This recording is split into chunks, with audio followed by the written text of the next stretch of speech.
আসসালামু আলাইকুম ওয়া রাহমাতুল্লাহি ওয়া বারাকাতুহু। হাদিস নম্বর 2125।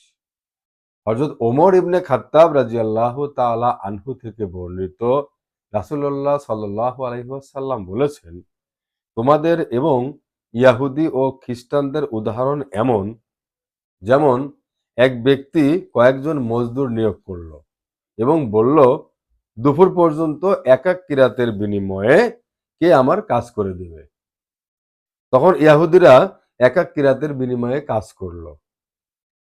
তারপর খ্রিস্টানরা এক এক কিরাতের বিনিময়ে আসর পর্যন্ত কাজ করল। তারপর তোমরাই যারা আসরের নামাজের সময় থেকে সূর্যাস্ত পর্যন্ত দুই দুই কিরাতের বিনিময়ে কাজ করলে। এতে ইয়াহুদি ও খ্রিস্টানরা রাগান্বিত হলো। তারা বলল, আমরা কাজ করলাম বেশি, অথচ পারিশ্রমিক পেলাম কম। সে নিয়োগকর্তা বলল, আমি কি তোমাদের প্রাপ্য কম দিয়েছি?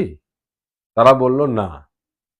তখন সে বলল, সেটা তো আমার অনুগ্রহ, যা আমি যাকে ইচ্ছা তাকে দিয়ে থাকি।